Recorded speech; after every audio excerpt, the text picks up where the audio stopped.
Well, another very quick update, I'm afraid. I was at Rustival up at the Motor Heritage Museum at Gaydon last weekend. Brilliant show. Go and look up some of the videos that people have done online about that. Really eclectic collection of vehicles, incredibly friendly. Good museum to visit as well.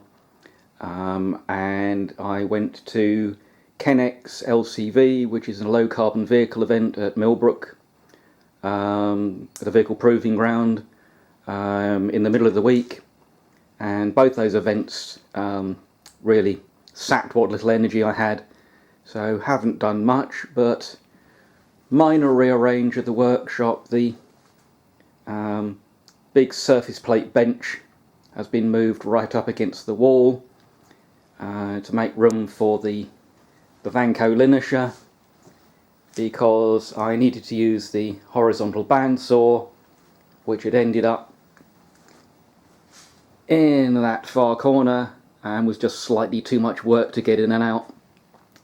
So the bench is on casters, and once the casters are pointing the direction you need, is actually really easy to move, but it is quite difficult to get the casters to swivel.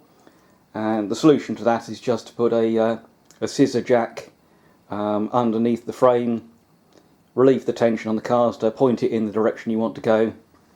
And in fact the converse of that is, if you look at the caster at the back, that's pointing towards the corner, the one at the front's pointing towards the wall. I've done the same on the other two, and that means that the bench does not want to move.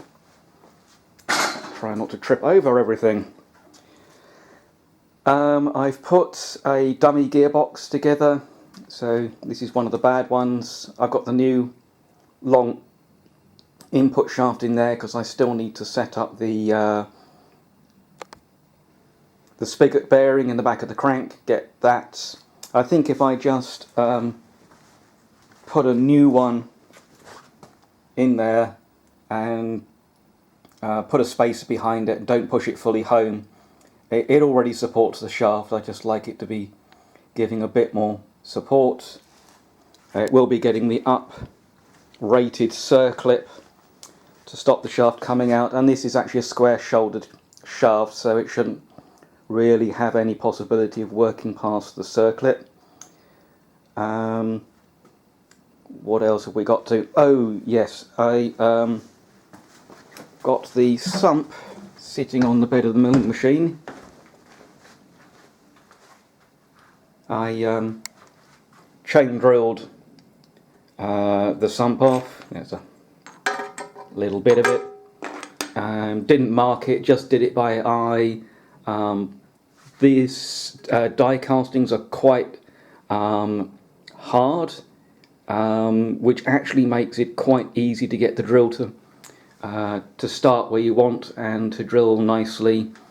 So yeah, worked my way around, just cut it with a hacksaw blade in a couple of places, and that's just ready to be cleaned up with the long reach roughing mill.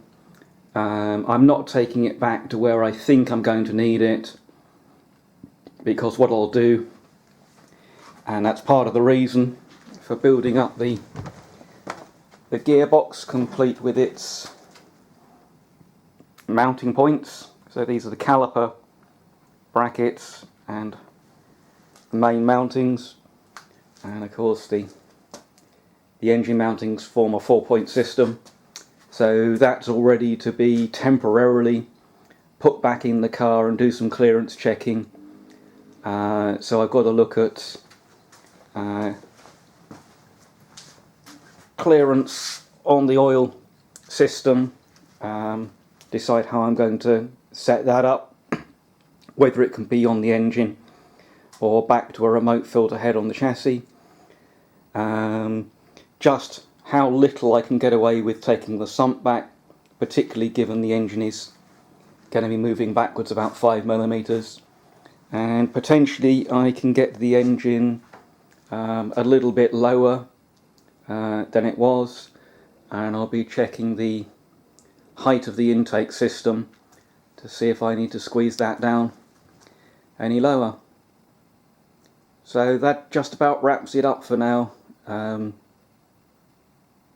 Hopefully I'll be returning to slightly better energy levels and getting a bit more done soon.